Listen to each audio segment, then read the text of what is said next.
설교 제목은 성화는 사랑입니다. 입니다. 네, 우리 옆에 사람에게 이렇게 고백할게요. 성화는 사랑입니다. 조금 문법적으로 맞지 않는 말이라서 이상하다고 느끼실 수 있는데 설교를 드리면서 왜 성화가 사랑인지 이해하는 시간이 됐으면 좋겠습니다. 에베소서 4장 13절 말씀입니다. 우리가 다 하나님의 아들을 믿는 것과 아는 일에 하나가 되어 온전한 사람을 이루어 그리스도의 장성한 분량이 충만한 데까지 이르리니. 네, 이제 사순절이 지나고 부활절이 됐습니다. 저희가 사순절을 따로 지키지 않기 때문에 이 얘기를 하는 게 무의미하지만 저희가 이렇게 하지 않는 이유에 대해서 성도님들에게 좀 얘기하고 싶었어요. 간단하게만 얘기하고 넘어갔는데 광고 때 좀 우리가 날마다 십자가를 지는 삶을 살아야 되고 날마다 부활을 누리는 삶을 살아야지 우리가 특별한 기간에 고행과 같은 사순절 특별 새벽 기도, 금식과 같은 것을 하는 것이 주님 안에서 비진리의 영역이 있다라는 것들을 여러분에게 나누고 싶었습니다. 저는 종교적인 것에 이제 너무 지쳐버렸습니다. 제가 예수님을 만나고 은혜를 받고 가졌던 처음 신앙생활의 형태가 무엇이었냐면 금욕주의였어요. 모든 죄를 멀리하고 고기는 먹었는데, 원래 금욕주의면 고기도 안 먹어야 되거든요. 그래서 제가 너무 고기를 좋아해서 고기는 먹었는데 어떻게 금욕했냐면 이제 찬양을 하거나 기도를 할 때 꼭 무릎을 꿇어야 된다. 또 그때 유행했던 책이 뭐였냐면 낙타무릎이란 책이었거든요. 그래서 너무 멋있다. 뭔지 아세요? 진짜 예수님을 사랑해서 희생하는 게 아니라 내 눈에는 그게 종교적으로 너무 있어 보이는 거예요. 내가 그렇게 낙타 무릎이 될 정도로 기도를 열심히 하면 존중받겠지, 사랑받겠지, 신앙생활 좋게 보이겠지 라는 마음으로 네, 금욕주의를 택해서 신앙생활을 했습니다. 그래서 부흥회 가면 굳이 이렇게 여기 편하게 앉아서 설교 들어도 되는데 옆에 딱 나가가지고 무릎 꿇고 설교 듣고 엄청 튀게 막 있어 보이고 싶어가지고 고등학생 주제 네, 그랬습니다. 그래서 제가 그렇게 하는 게 신앙이 성장하는 것이라고 생각했고 제가 신앙이 되게 높아지는 것이라고 생각했어요. 네, 그리고 정말 많은 시간 기도했고요. 정말 많은 시간 성경을 읽었습니다. 물론 이것들은 기도하고 성경을 읽는 것은 우리 신앙 성장에 너무 필요한 거예요. 반드시 해야 되는 일입니다.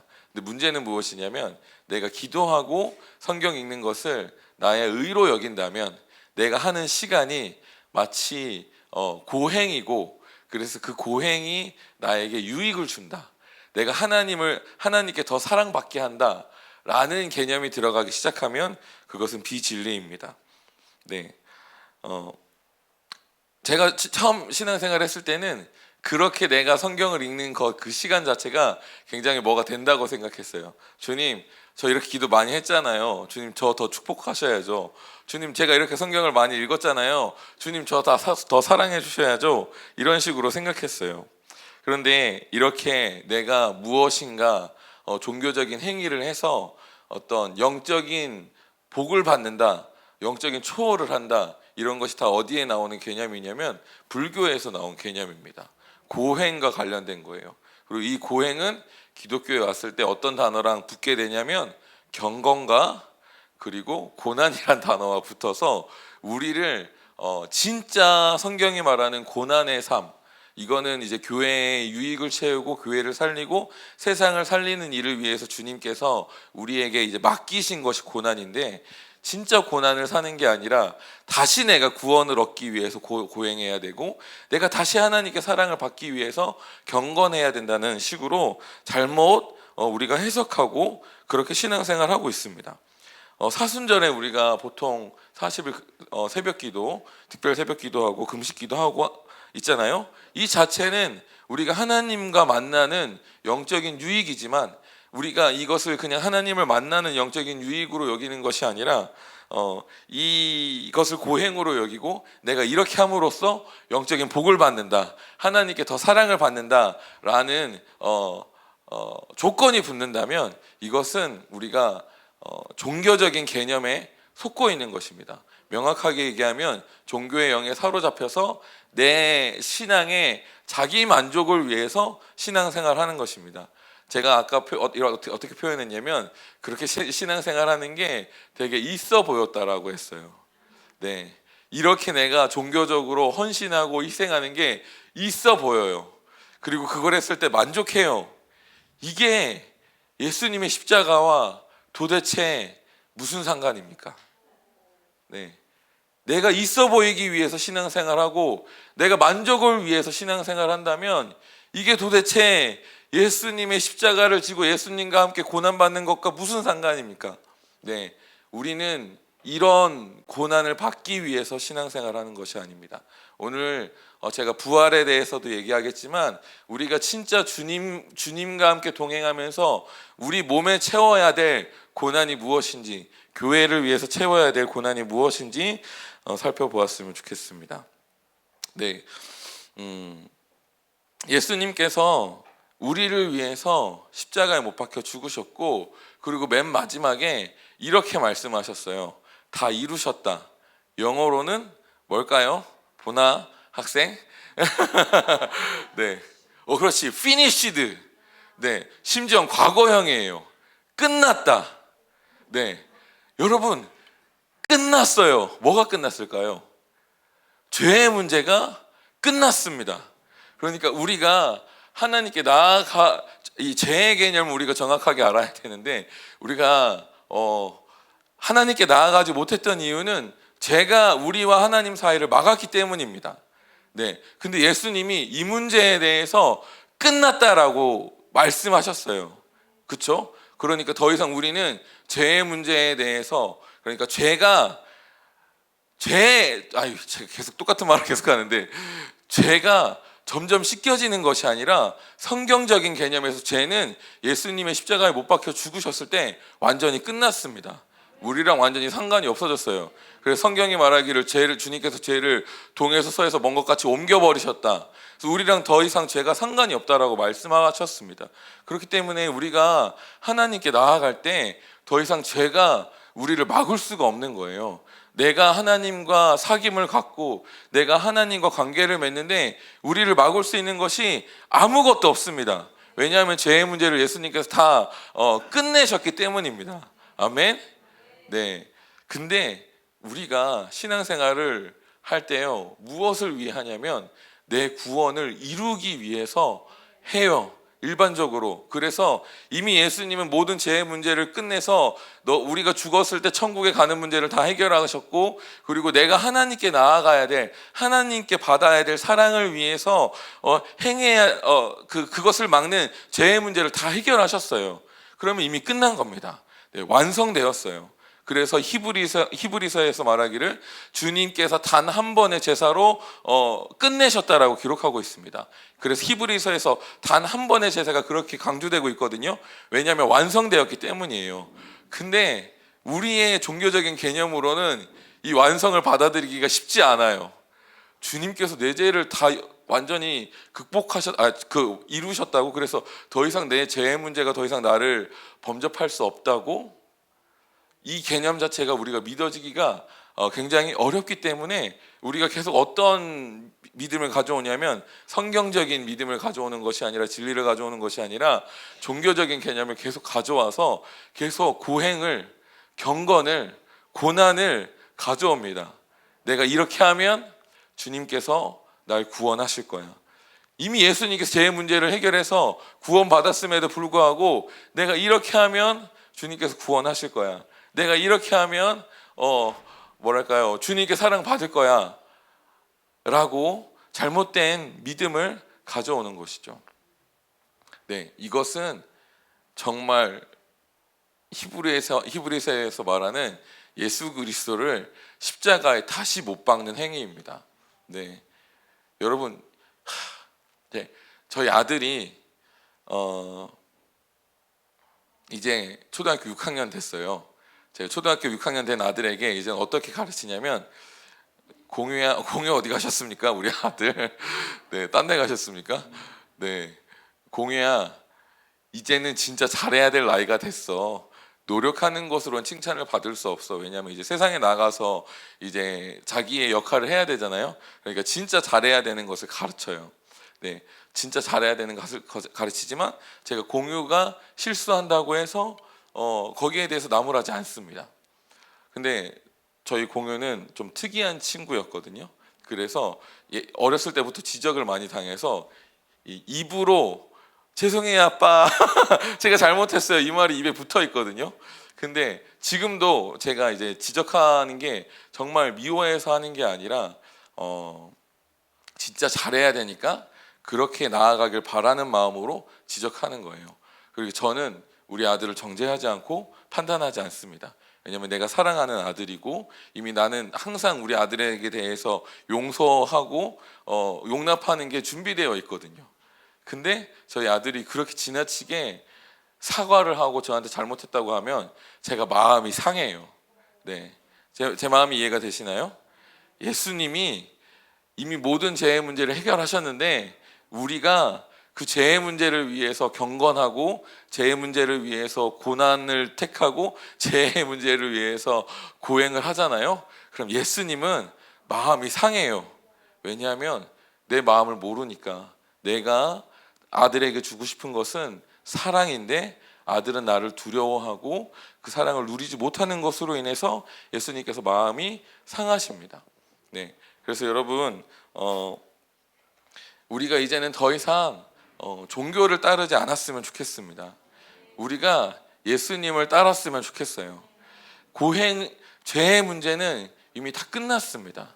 주님께서 우리에게 주시고자 하는 건 하나님과 사귐을 갖는 것입니다. 이젠 예수님과 실제적으로 1대1로 교제하면서 그 시간을 갖는 것이 우리의 신앙을 성장하게 하고 우리를 온전하게 만드는 것이지 어떤 종교적인 틀에 갇혀서 내가 어떤 어려운 일을 해내는 것이 결코 예수님을 따르는 것이 아닙니다. 그것은 결코 십자가를 지는 것이 아니에요. 진짜 예수님을 교제하고 예수님을 닮아가고 예수님을 닮아가는 그 삶을 살기 시작하면 고난은 우리에게 따라오게 되어 있습니다. 네, 우리 골로새서 1장 24절 말씀을 보도록 하겠습니다. 골로새서 1장 24절 말씀입니다.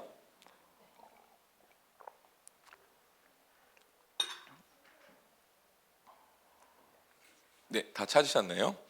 골로새서 1장 24절 우리 한 목소리로 읽도록 하겠습니다. 시작. 나는 이제 너희를 위하여 받는 괴로움을 기뻐하고 그리스도의 남은 고난을 그의 몸된 교회를 위하여 내 육체에 채우노라. 아멘.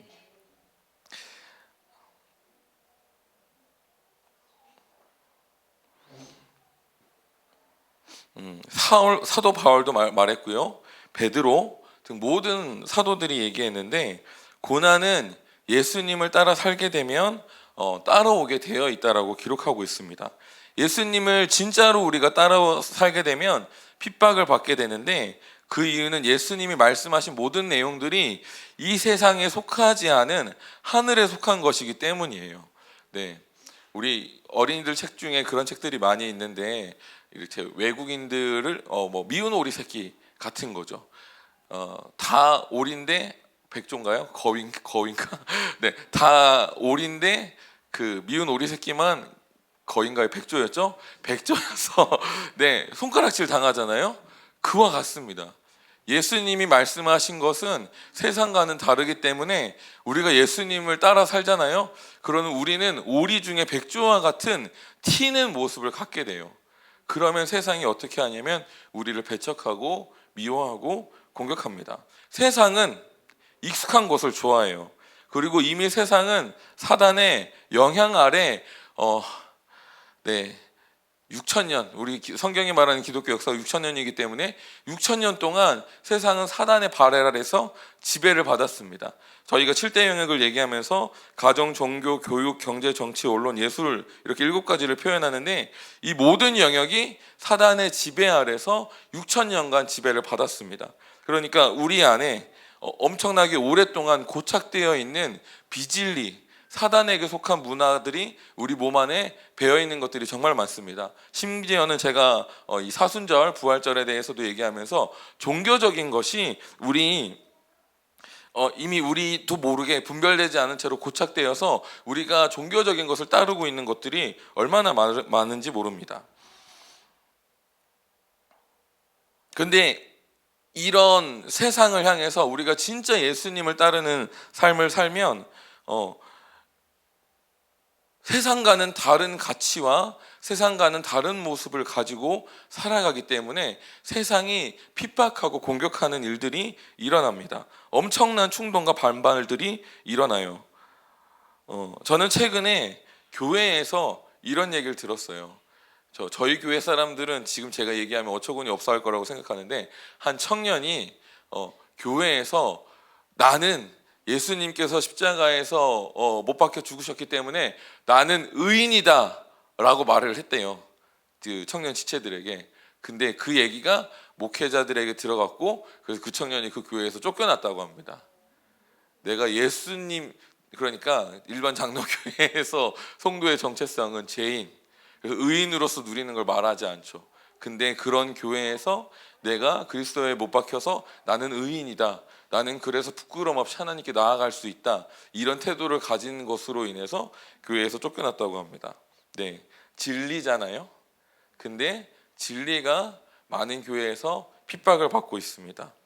네, 왜냐하면 예수님을 따르는 것이 아니라 익숙한 종교적인 삶, 세상에 문화화되어 있는 종교적인 삶을 사는 것이 아니라 진짜 예수님을 따라 살면 우리 삶에 배척과 핍박과 고난이 찾아오는 것은 어쩔 수 없는 일입니다.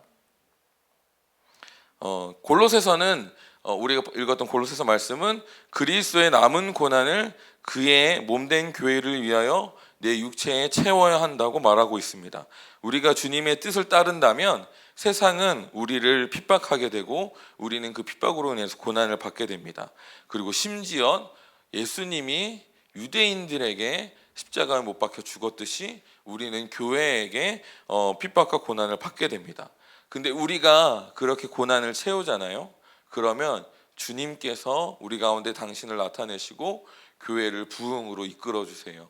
우리가 그리스도를 위해서 그 고난을 교회를 위해 우리 육체에 채우잖아요. 우리가 그런 사람을 견지하고 사람들이 배척하고 미워한다고 할지라도 그렇게, 저는 이게 부활의 삶이라고 믿고 우리가 이렇게 살아야 된다고 생각합니다. 우리가 부활의 삶을 살아갈 때 처음에는 배척받고 처음에는 고난받을 수 있지만 우리가 그런 삶을 계속해서 살아나갈 때 이곳 가운데 부흥이 임하고 이곳 가운데 진짜 하나님의 사랑이 임하고 사람들이 교회로 몰려오는 일들이 일어나기 시작합니다.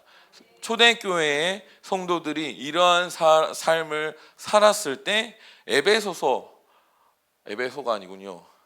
두 번째 교회 중심지가 어디였죠?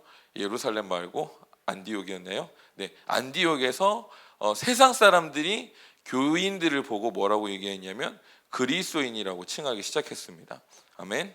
네, 우리가 이런 삶을 살고 견지하기 시작할 때 핍박과 고난이 따르지만 세상이 결국엔 인정하게 돼서 여호와의 영광을 보게 되는 일들이 일어납니다.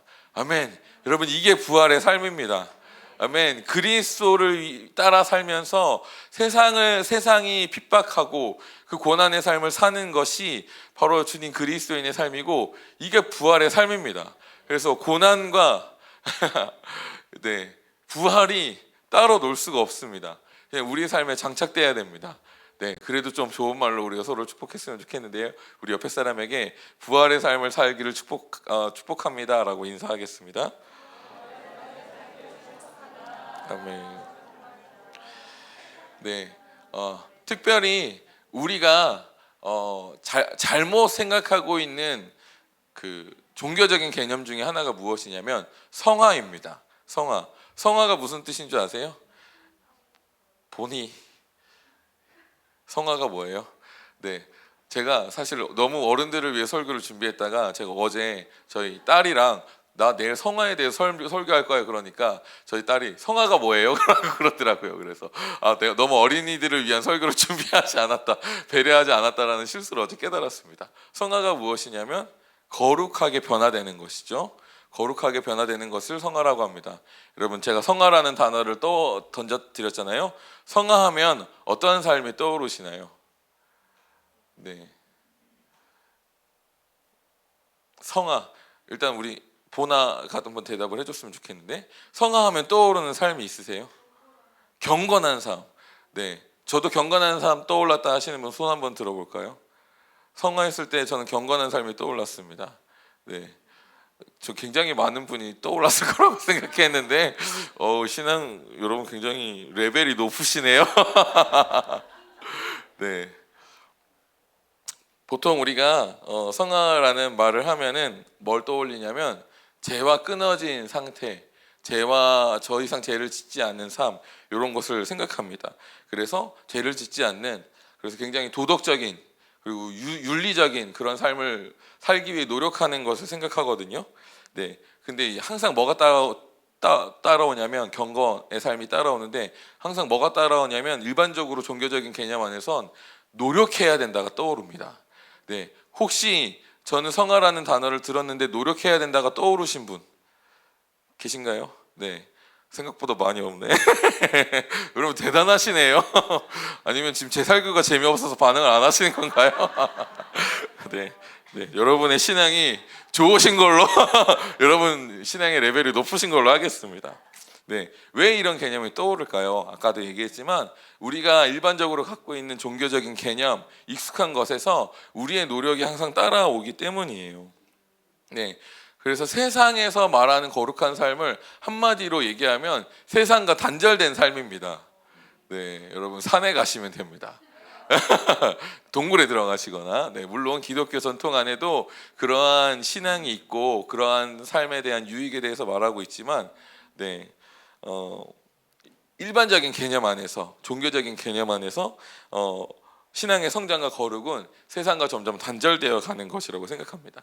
그래서 이제 제가 처음에 그랬어요. 제가 고등학교 때 예수님을 만나고 너무 좋아서 결단을 했습니다. 나는 대중가요를 부르지 않겠다 라고 결단을 하고 예배만 하고 찬양만 하고, 이제 그 중학교 때 예수님 만나기 전에 지냈던 친구들이 이제 놀자고 왔어요. 근데 제가 이제 걔들이랑 게임은 했는데 서운한 게 있잖아요. 내가 노래는 대중가요를 부르지 않겠다.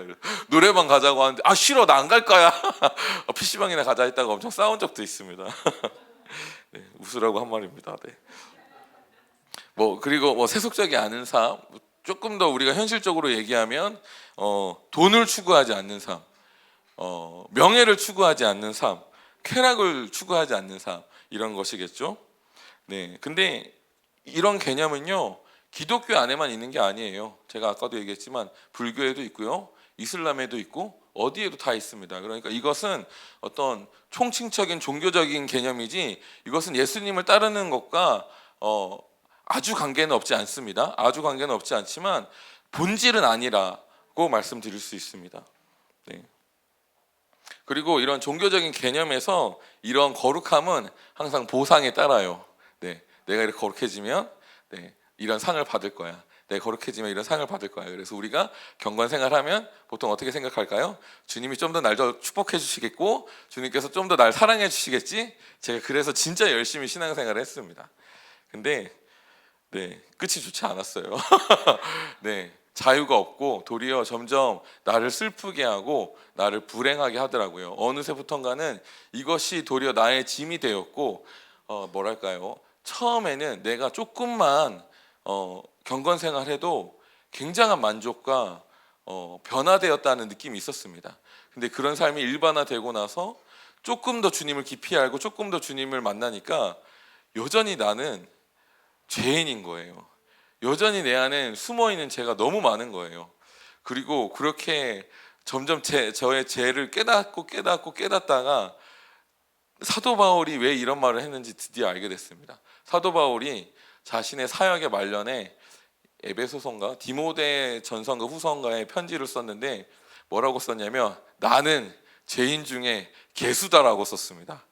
와, 여러분 사도 바울처럼 사시는 분 계십니까? 근데 사도 바울이 죄인 중에 개수라고 했어요. 그러니까 처음에는 내가 조금 변화됐고 그것만으로도 내가 되게 거룩해졌다라고 생각하고 주님께서 나를 기뻐하실 거라고 생각했는데, 점점 주님을 알면 알수록 내 안에 남아있는 죄악들, 이것들이 너무 심각하고 더 크다는 것을 느꼈고, 그래서 내가 결코 이 문제로는 주님께 나아갈 수 없고 사랑받을 수 없다는 것을 깨닫게 됐습니다.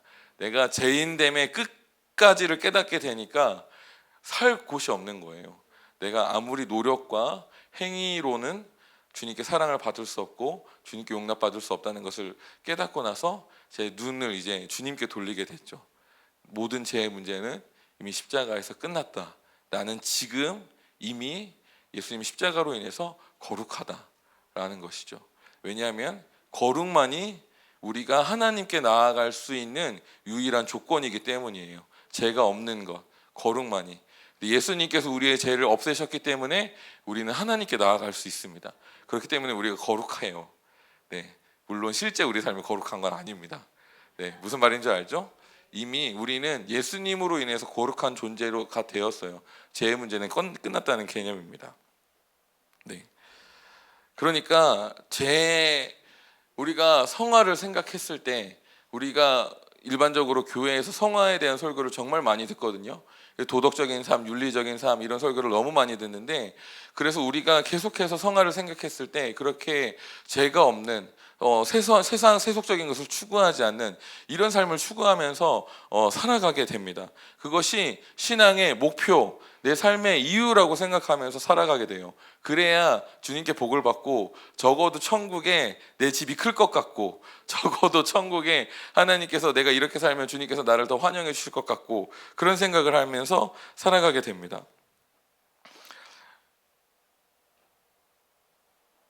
그런데 이 성경은 죄의 모든 문제가 해결됐다라고 말하고 있잖아요. 그러니까 성경이 말하고 있는 인생의 목표, 신앙생활의 목적은 성화, 죄가 해결되는, 그러니까 저는 이제 성화를 두 가지 개념으로 여러분에게 설명해 드릴 거예요. 첫 번째는 세속적인 개념이 말하고 있는 성화, 그리고 진짜 기독교가 말하고 있는 성화에 대해서 구분할 겁니다. 그리고 기독교에서 말하는 성화는 단 한마디로 정의할 수 있는데, 오늘 우리가 읽었던 본문 말씀입니다. 에베소서 4장 13절, 우리가 다 하나님의 아들을 믿는 것과 아는 일에 하나가 되어 온전한 사람을 이루어 그리스도의 장성한 분량이 충만한 데까지 이르리니. 네, 그리스도인의 신앙의 목표, 삶의 목표는 그리스도의 장성한 분량에 이르는 것입니다. 죄의 문제를 해결하기 위해서 노력하는 것이 아니라 그리스도의 장성한 분량에 이르는 거예요. 그리고 그리스도의 장성한 분량은 생각보다 추상적이지 않습니다. 그리스도의 장성한 분량이 어떤 것이라고 생각하세요? 우리가 이게 너무 명확하지 않아서 추상적으로 생각하는데, 생각보다 추상적이지 않아요. 왜냐하면 예수님께서 성경에 너무나도 많이 말씀하셨거든요. 예수님께서 말씀하신 첫 계명이 무엇일까요? 네, 너는 하나님을 사랑하고 내 이웃을 사랑해라. 그러면서 예수님께서 뭐라고 얘기하셨는지 알아요? 원수를 사랑하라고 하셨습니다. 네, 이게 그리스도의 장성한 분량입니다. 네, 그리고 예수님께서 어떻게 하셨죠? 십자가에 못 박혀 죽으심으로 죄인된 우리, 원수된 우리를 위해서 자신의 사랑을 보여주셨습니다. 네, 너무 명확하죠. 그리스도의 장성한 분량은 너무 명확해요. 예수님처럼 원수를 사랑하면 됩니다. 할렐루야. 와, 너무 명확하다. 여러분이 이 목표를 향해 살아가시면 되거든요. 한숨 나오죠. 원수를 사랑하라고. 여러분, 원수가 어디 있냐면 여러분 옆에 계십니다. 내 아내가 원수고, 내 아내 사랑하는 게 왜 이렇게 어려워? 내 남편 사랑하는 게 왜 이렇게 어려워? 제일 어려워요. 네, 형제 사랑하는 게 제일 어렵습니다. 네, 그리고 그래서 진짜 제가 진짜 진리를 알면 알수록 깨닫거든요. 아니, 멀리 있는 사람은 나랑 상관없는 사람은 원수가 되지 않더라고요. 네, 한때 이제 그 옛날 얘기인데, 할머니 할아버지 퀴즈를 냈는데, 원수라는 퀴즈를 냈는데 저 사람이 하면서 이 할머니가 남편을 얘기했대요. 정답이 원수. 왼수. 네, 그래요. 그래서 성경이 말하기를, 요한일서에서 말하기를, 너희가 서로 사랑하면 너희 중에 하나님이 계신 줄 알 것이다 라고 기록하고 있어요. 왜냐하면 교회, 저희도 교회지만 교회 안에 서로 사랑하는 것이 얼마나 어려운지, 그리고 가정 안에 서로 사랑하는 것을 완성하는 것이 얼마나 어려운지 알고 있기 때문입니다. 네. 용서란 그래서 예수님께서 십자가에서 보여주신 사랑을 조금 더 우리가 이해하기 쉽게 표현하자면 자비입니다. 자비는 어떤 개념이냐면 이 사람이 죄를 졌어요. 나는 이 사람이 나에게 잘못한 것을 너무나도 잘 알고 있어요. 근데 이 사람의 죄에 대해서 처벌하지 않는 것이 자비입니다. 이것이 자비의 사랑이에요. 조금 더 우리가 이해하기 쉽게 말한다면 용서하는 겁니다. 네, 용서란 무엇이냐면 이 사람이 나에게 잘못한 것을 내가 너무나도 잘 알지만 그에 대해서 보복하지 않기로 결정하는 것이 용서입니다. 네, 주님께서 우리에게 말씀하신 장성한 분량은 무엇이냐면 자비를 삶 가운데 적용하는 삶을 사는 거예요. 용서를 매일의 삶에 사는 겁니다. 오늘 남편이 반찬이 시원찮다고 잔소리를 해도 용서하는 게 그게 고난이고요. 네, 진짜예요, 진짜 여러분. 이게 고난이고, 이게 십자가를 지는 것이고, 이게 부활의 삶을 사는 겁니다. 네. 제가 고등학교 때 이제 십자가를 지는 삶, 이런 자비에 대해서 배웠잖아요. 근데 그때는 제가 누군가 나에게 잘못했을 때 용서하는 것이 자비다라는 그런 명확한 개념이 없었어요. 그냥 다 받아줘야 된다고 생각했어요. 근데 내 안에 사랑의 사이즈도 충만하지 않고 내 안에 용서의 개념이 뭔지도 모르는 상태에서 그 일을 하니까 너무 힘든 거예요. 고등학교 때 제가 고등학교 서클을 활동을 하고 신앙생활을 막 하기 시작했는데 저는 성격에 뭐가 좀 있는 사람이거든요. 물론 제 뭐가 있어서 그 친구가 저를 공격했던 겁니다. 근데 어쨌든 부딪힘이 생겼어요. 그리고 그 친구는 나한테 너무 심하게 대했어. 너무 화가 나. 근데 그래도 나는 신앙생활 열심히 하니까 용서해야겠지라고 생각하고 제가 미안하다고 했습니다. 근데 근데 그러면 이제 뭔가 좋아져야 되잖아요. 더 화가 나요. 왜냐하면 걔가 좀 상스러운 말 하겠습니다. 되게 싸가지 없게 저한테 대하더라고요. 아니 나는 이렇게 엄청난 결단을 가지고 용서를 택했는데 어떻게 나한테 이렇게까지 행동할 수 있지? 걔가 하는 막 이제 그 다음부터 저를 만만하게 생각하면서 계속 막 저에게 공격하고 얘는 또 그런 선택을 할 거라고 생각하니까 저를 만만하게 생각하고 계속 공격하고 저를 막 뭐랄까요 긁어내기 시작하는데 점점 제 안에 용서가 되는 게 아니라 점점 분노가 차오르면서 이 분노가 이제 하나님을 향해서 가기 시작합니다. 아니 하나님, 내가 주님이 하라는 대로 사랑을 택했는데 용서했는데 어떻게 쟤는 저렇게 욕을 했기 때문에 여기까지 하도록 하면서 욕을 하면서 그럴 수 있습니까? 라고 하면서 제가 마음의 결심을 하게 돼요. 나는 두 번 다시 바보 같은 행동은 하지 않겠다 라고 결심을 하면서 이제 사랑과 멀어지는 선택을 하게 되죠. 그러면서 교회 안에 있지만 굉장히 이기적인 형태의 신앙생활하고 나를 철저하게 보호하기 위해서 그렇게 이제 선을 긋는 스타일의 사람이 되어졌습니다. 너무 상처를 받았기 때문에. 제가 이 얘기를 하는 이유는 무엇이냐면 우리가 주님의 자비하심을 완전히 받았다, 내가 얼마나 용서를 받았다 라는 걸 알지 못하면 용서할 수 없습니다. 네, 내가 용서받은 만큼 용서할 수 있거든요. 그래서 사실은 권면 드리는 거예요. 용서가 안 되면 용서하지 마세요. 용서되는 이거 계시가 필요해요. 계시되는 만큼 용서할 수 있어요. 그렇기 때문에 내가 주님께 얼마나 자비로운지 그것을 아는 만큼 용서할 수 있는데 아직 사랑이 뭔지도 모르고 아직 자비가 뭔지도 모르고 이 티클만한 그 정도 가지고 누군가를 용서하면 저처럼 됩니다. 근데 너무나도 많은 사람들이 내 열심으로 옳은 것을 선택하기 때문에 실수하게 되고요. 그래서 교회에서 사랑에 대해서 경직이 일어나고 선을 긋게 되고 좀 뭐랄까요, 서로 미워하게 되는, 나를 보호하기 위해 서로 미워하게 되는 일들이 교회에서 일생이 되는 게 흔합니다. 네, 용서란 참 어려운 일입니다.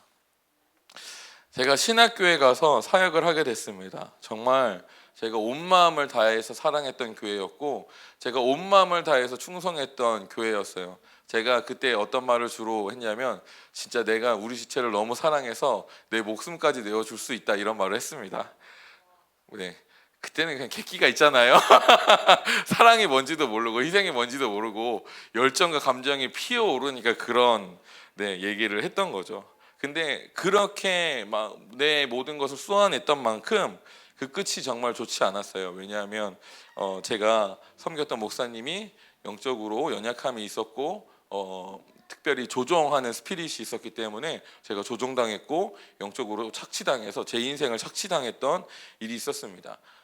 제가 그 교회를 한 7년 정도, 5년에서 7년 정도 섬겼는데 너무 억울했고 너무 분노가 치밀어 올랐어요. 그래도 저는 그 교회에서 사역한다고 하면서 예배인도도 많이 하고 설교도 하면서 제 기능을 성장시킬 수 있었거든요.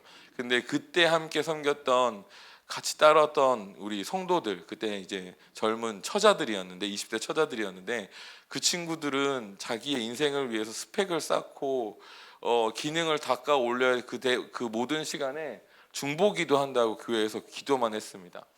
네, 그리고 이제 교회가 흩어지면서 이제 각자 흩어지게 됐는데 너무 상처가 되는 거예요. 저보다는 그 자매들을 생각했을 때 도대체 저 친구들 인생은 누가 보상해 주냐, 잘 될 거라고 많은 공수표들을 남발해서 삶을 교회에 의탁하고 목사님에게 의탁했는데 남은 게 아무것도 없네. 결국 그 책임은 오롯이 내가 지게 되네, 우리가 지게 되네. 너무 큰 상처가 받았고요. 상처가 너무 컸기 때문에 제가 이제 저희 아내랑 결혼하면서 그 교회에 나왔는데, 결혼하는 내내 대화만 하면 끝이 교회 얘기로 끝났는데, 그때 목사님이 그랬어야 됐어, 그때 교회는 그랬어야 됐어를 제가 매일 얘기했어요. 저희 아내가 지겨워 죽겠다고 그만 얘기하라고, 그래서 변화되는 거 있냐고, 그만 좀 얘기하라고. 근데 저는 계속 그 얘기를 계속 하는 거예요. 왜냐하면 내 안에 너무 큰 상처가 있으니까 계속해서 내가 그 교회를, 그 목사님을 심판하고 또 심판하는 겁니다. 네, 근데 그렇게 한 5년 되고 나니까 이제 너무 지치는 거예요. 이제 너무 내가 그 에너지도 너무 힘들고, 이제 내가 내 인생 살았으면 좋겠다. 이제는 더 이상 내가 이 문제로 아파지지 않았으면 좋겠다라는 생각이 들었고, 감사하게도 그 타이밍에 저희 교회에서 엘리하우스라는 내적 치유 성화사역 하는 프로그램을 갖게 됐습니다. 그리고 그 시간 중에 한 교수님이 용서에 대해서 강의를 해주셨어요. 정말 저는 이 문제를 너무 해결하고 싶었기 때문에 정말 열심히 강의를 들었거든요. 근데 도무지 뭐가 용서라는 걸 명확하게 정의해 주시지 않더라고요. 그래서 제가 따로 찾아갔습니다. 교수님, 그래서 용서가 도대체 뭐예요? 라고 물어봤는데, 교수님이 말씀하시길, 이 개념에서 우리가 말하는 용서는 심판을 하나님께 맡기는 거예요 라고 대답을 해주시더라고요. 뭔가 내가 그 사람을 사랑하게 돼서 뭔가 하는 게 아니라 심판을 하나님께 맡기는 게 용서다라는 말씀을 해주셨습니다. 그리고 사실은 이해가 안 갔어요. 도대체 그게 무슨 말이에요?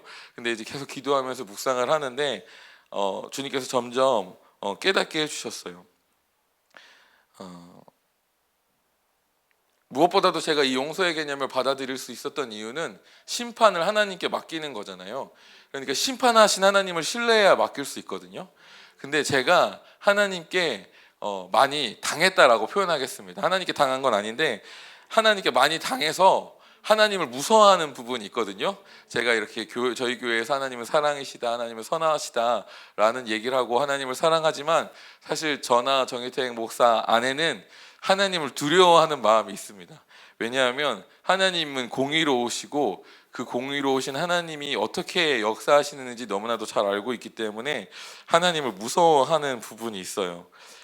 그래서 공의로운 하나님은 심는 대로 거두게 하신다는 것이 너무나도 명확하기 때문에 저는 그 법칙 안에서 제가 정말 모질게 하나님의 인생 방망이를 맞았습니다.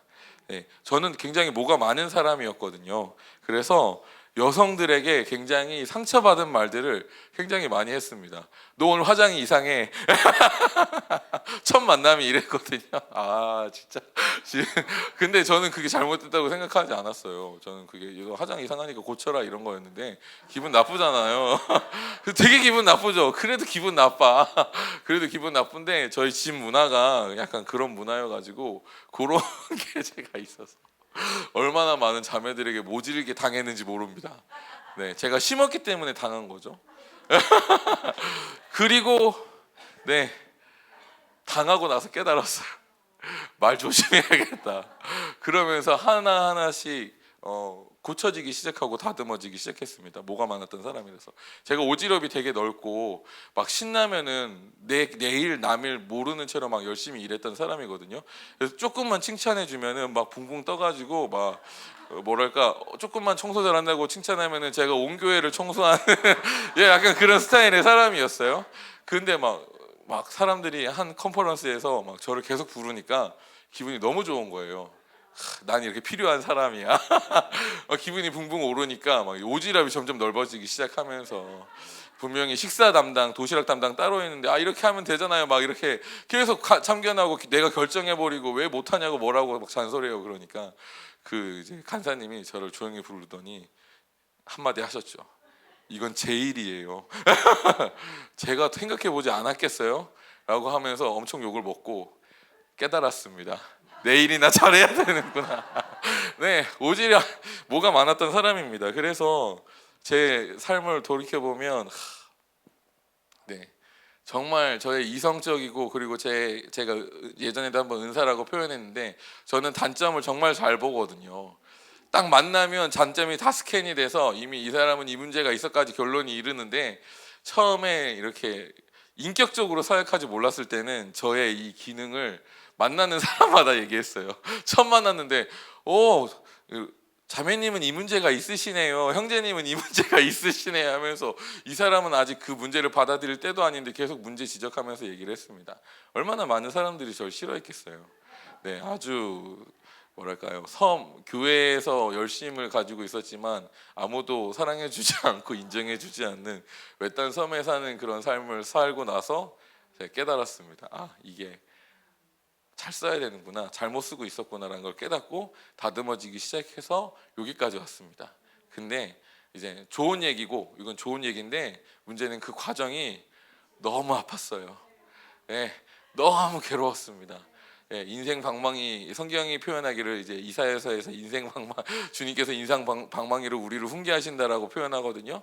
주님께서 인생 방망이로 저를 훈계하시는데 너무 괴로운 거예요. 너무 고통스럽고 그래서 주님께 심판을 맡겨드린다라는 얘기를 들었을 때 신뢰가 되더라고요. 내가 미워하는 그 목사님을 용서하는 것보다 주님께 심판을 맡겨드리는 게 더 세겠다. 예, 여러분 이기적인 마음입니다. 너무 통쾌한 거예요. 맡겨드리는데 통쾌해. 나보다 더 센 심판을 받게 될 거야 라는 그런 신뢰가 있었기 때문에 제가 진짜 그때 심판을 주님께 맡겼어요. 네, 좀 이기적이죠. 네, 이기적이고 저를 위한 건데 어쨌든 심판을 주님께 맡겨드리고 나서는 단 한 번도 이제 그때 얘기를 돌이켜서 말하지 않고 다시 이랬어야 돼라는 말이 제 안에서 사라졌고요. 그때 비로소 제가 더 이상 과거에 묶였던 것에서 벗어나서 제 인생을 살기 시작했습니다. 그때 비로소 제가 나의 부르심을 향해서 다시 한번 걸어가기 시작하는 시점이 그 용서에서부터 나왔습니다. 네, 다시 말씀드리지만 용서는 참 어렵습니다. 네, 그리고 나서 이제 작년에 저희가 이 교회가 참 폭풍 같은 시즌을 지났습니다. 엄밀하게 제가 표현하자면 하나님께서 공의의 잣대를 교회에 들이대셨다라고 느낍니다. 그래서 주님께서 교회 안에 있는 저희들의 연약함, 제 연약함도 마찬가지고 모든 사람들의 연약함을 드러내 주셨고 그 연약함들이 이제 서로 부딪혀서 막 폭발하는 시기가 있었어요. 근데 저는 약간 그래도 감사하게도 영적인 센스가 있어서 언제 다림줄이 내려오는지 알거든요. 그래서 작년에 지금 다림줄 내려왔다, 조심해야 된다, 나 잘못 행동하면은 이 교회가 찢어질 수도 있겠다, 내가 진짜 잘 반응한 게 중요하겠다라고 생각해서 그때 어쨌든 교회를 지키고 내가 살기 위해서 주님의 뜻에 맞게 잘 반응했어요. 네, 죄를 고백하고 회개하고, 그리고 많은 사람들의 이야기를 수용하고 고쳐서 내가 하나님의 뜻에 맞게끔 이 다림줄에 벗어나지 않게끔 엄청 김장하면서 한 걸음 한 걸음 한 걸음 가서 이제 그 시즌을 통과했습니다. 네. 그리고 정말 그때 정말 제가 많은 사람들의 이야기를 들었어요. 왜냐하면 내가 할 수 있는 게 그나마 아픔과 어떤 불만과 어려움을 느끼고 있는 사람들의 소통하는 것이다, 경청하는 것이다라고 느꼈기 때문에 최대한 경청하고 그 아픔을 어떻게 우리가 풀어낼 수 있을까 고민하고 기도하고 교회 가운데 그런 프로그램들을 적용하고 하는 것에 굉장히 시간을 많이 썼습니다. 그리고 잘 넘겼다라고 느꼈어요. 근데 그때는 몰랐거든요. 그때는 내가 살고 교회를 살리고 교회를 지키고 이런 거에만 집중하고 있느라고 몰랐는데, 제가 정말 많은 사람들의 이야기를 들으면서 한 그 시즌이 지나가고 좀 평안해진 시즌이 왔는데 갑자기 제 안에 불안함이 계속 올라오는 거예요. 그리고 가만히 집에서 쉬고 있는데 심장이 벌렁벌렁거리고 그러면서 계속 예민해지고, 그래서 제가 저희 애들한테도 좀 예민하게 대하고 저희 아내한테도 예민하게 대하는 일들을 하면서 계속 집안에 문제가 일어나기 시작하고, 제가 뭔가 사역을 하는데도 기쁘지 않고 불안함 때문에 계속 스트레스 때문에 눌리는 일들이 있었습니다. 그때는 몰랐는데 이 시간이 좀 지나고 평안해진 시즌이 찾아오니까 이런 불안함이 올라와서 뭔가 내 안에 문제가 있구나라는 것을 깨닫게 해주셨어요. 기도함으로 주님께로 나아가는데 주님께서는 제가 그렇게 들었던 한 사람들의 대화의 한 얘기 한 얘기를 보여주시면서 그때 너가 찔렸어 라는 걸 보여주시더라고요. 어쨌든 저는 그때 받았어야 되는 입장이었기 때문에 그냥 받았는데, 그리고 잘 해결돼서 저는 아무 문제가 없을 거라고 생각했는데 내가 그때 찔렸구나 라는 것을 깨닫게 해주셨어요. 그리고 그 찔림으로 인해서 제 안에 어떤 사람에 대한 불신들, 그전에는 너무 사랑하고 나를 사랑해주고 기뻐해주는 분들이었는데 이렇게까지 나를 말할 수 있다니 그런 불신들이 제 안에 들어오면서 성도님들과 대하면서 웃으면서 얘기하는데 제 마음 안은 심장이 벌렁거리는 거예요. 네, 그런 상태로 오랫동안 시간을 보냈습니다. 네, 그래서 계속 기도했어요. 주님, 제가 억울함에 사로잡히지 않고 잘 반응하려고 노력했고 그렇게 나갔잖아요. 주님, 저는 용서를 택했고 용납을 택했어요. 근데 제가 이렇게 아프면 어떡하죠? 제가 앞으로 이걸 할 수 있을까요? 막 그렇게 하면서 기도했습니다. 이미 다 좋아졌고 그분들도 다 회복됐고 교회는 이렇게 좋아졌는데 나는 너무 힘들어요. 주님, 어떻게 하죠? 그렇게 기도하고 있을 때 주님께서 저에게 스티그마에 대한 깨달음을 주셨어요. 스티그마가 이제 흔적인데 명확하게 성경적인 표현으로는 흉터입니다. 예수님이 십자가에 못 박혀 죽으심으로 생긴 흉터, 십자가 이 손과 발에 있는 흉터를 스티그마라고 표현해요. 그리고 저희 은사주의 계통 계열에서는 보통 스티그마를 이제 세상이 용납하지 못하는 행동들을 스티그마라고 합니다. 그래서 토론토 블레싱 때 이 부흥의 스티그마 하나가 무엇이었냐면 사람들이 동물 소리를 내면서 기도했거든요. 그래서 막 기도하는데 사자 소리를 낸다고 막 어흥 하면서 막 기도를 하는 사람들이 있었어요. 근데 그게 성령님의 역사라고 생각했고 그 흔적을 지우면 부흥이 꺼지기 때문에 흔적을 남겨야 된다, 욕먹을지라도 남겨야 된다라고 해서 남겨놓고 토론토 블레싱이 유지되었다. 그래서 스티그마가 이렇게 중요하다, 이런 개념으로 이해하고 있었는데 주님께서 좀 다른 차원으로 스티그마를 저에게 이해시켜 주셨습니다. 예수님께서 십자가에 죽으셨을 때 받았던 상처를 도마에게 보여주셨어요. 그걸 보여주시면서 주님께서는 십자가에서 우리를 용서하셨고 용납하셨음을 보여주셨습니다. 주님은 십자가에서 당신의 자비를 보여주셨어요. 근데 그 사랑을 보여주셨을 때 주님은 채찍을 맞으셨고 창에 찔리셨고 손과 발에 못 박히셨습니다. 그러면서 주님께서 이렇게 감동을 주시더라고요. 내가 십자가를 졌을 때 내가 아팠다. 너가 십자가를 질 때 네가 아픈 건 당연하다. 억울해하지 않고 용서하는 마음을 품었다고 너가 찔리는 것이 아니다. 네, 자비는 아픔에도 용서하는 거다. 자비는 아픔에도 용납하는 거다. 이런 걸 주셨습니다. 그러면서 이런 감동을 주셨어요. 내가 지금 이 불안증이 스티그마구나. 근데 이 깨달음과 함께, 이게 스티그마라는 깨달음과 함께 들어오면서 좀 자부심이 생기더라고요. 나도 예수님처럼 십자가를 진 흔적이 내 영혼에 새겨졌구나. 만약에 내가 예수님께 죽어서 예수님께 가면 주님께서 내 흔적을 보시고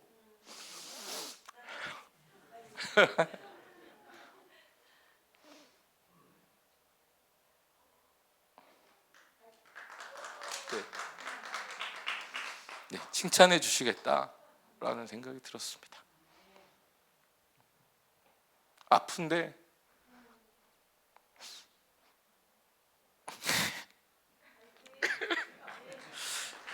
흑역사를 남기면 안 되는데 이게 영광스러운 길이구나.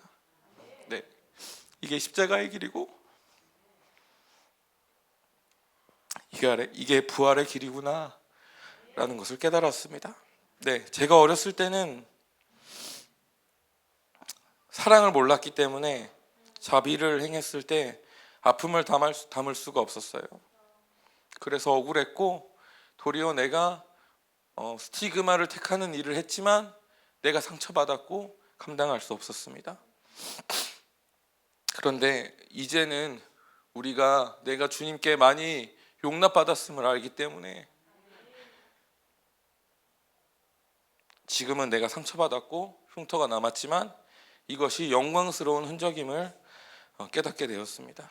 네, 그래서 제가 깨달은 것은 부활의 삶은 그리스도의 장성한 분량에 이르는 것이고 그리스도의 장성한 분량에 이르는 것은 끊임없이 용서하는 것이다. 끊임없이 자비하는 것이다 라는 것을 깨닫습니다. 더 정확하게 말하자면 제가 얘기했잖아요. 심판을 주님께 맡기는 거예요. 내가 나를 미워하고 나를 공격하는 원수를 예수님처럼 사랑할 수 없습니다.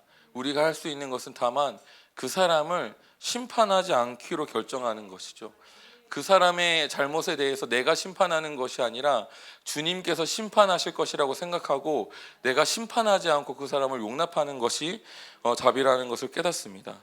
여러분, 이 사랑이 오직 하나님께만 속한 개념입니다.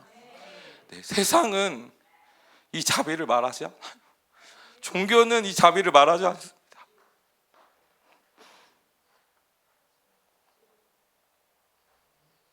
그래서 우리가 이 사랑을 실천할 때 세상은 우리를 핍박할 수 있고요.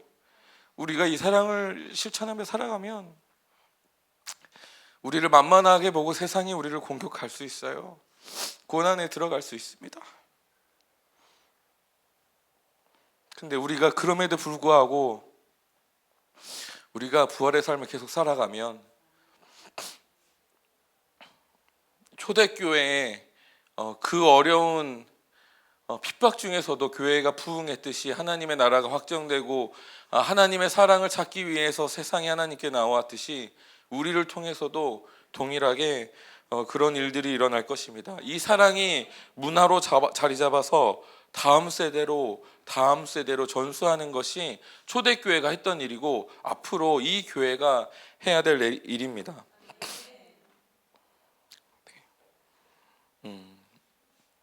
이 용납을 초대교회는 다음 세대로 전수했는데 제가 믿기로는 성찬을 통해서 전수했다고 봐요. 물론 완벽하게 그 개념이라고 할 수 없지만 지금 저희가 성찬을 할 때 예수님께서 어떻게 했냐면 떡을 떼서 주셨거든요. 우리나라 식사 문화 중에 비위생적이다라고 하는 부분이 있어요. 뭐냐면 찌개를 한 숟가락으로 같이 공유하는 거예요. 그러니까 외국 사람들이 봤을 때 이거는 내 침이 들어가서 다른 사람이 먹고 다른 사람은 침을 내가 먹는 거잖아요. 근데 우리는 그걸 불편해하지 않거든요.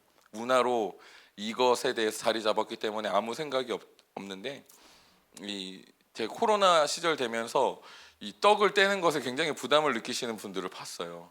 혹시 코로나가 전염될 수 있는데 우리가 굳이 이렇게 떡을 떼서 저희 교회가 옛날 예수님이 하셨던 것처럼 떡을 떼면서 성찬을 했는데 떡을 떼는 것이 옳은가, 이런 얘기가 있어서 저희가 그때는 그렇게 했고, 앞으로도 쭉 거의 위생 생각해서 그런 식으로 할 생각입니다. 그런데 오늘은 우리가 떡을 뗐으면 좋겠어요. 네, 왜냐하면 제가 떼드릴 거거든요. 물론 장갑을 끼고 떼드릴 건데 이런 의미가 있는 거예요. 내 뭐랄까요, 각질이 연약함, 내 부족함, 내 모남, 이런 것들을 묻어서 전달하지만 그것을 용납하고 받아들이는 겁니다. 네, 주님께서 아가페를 통해서, 우리는 이 아가페가 성찬이거든요. 성찬을 통해서 용납을 당신의 교회들에게 가르치셨고, 그리고 이 아가페를 통해서, 성찬을 통해서 용납과 용서와 자비를 다음 세대에게, 다음 세대에게, 다음 세대에게 전수했습니다. 그래서 오늘 이 시간 우리가 같이 성찬을 하면서 부활을 기념했으면 좋겠어요. 부활의 삶은 끊임없이 용서하는 삶입니다. 예수님이 우리에게 보여주셨던 그 장성한 분량을 내 삶에 채우는 것입니다. 그래서 남을 심판을 주님께 맡기는 것이 부활의 삶입니다.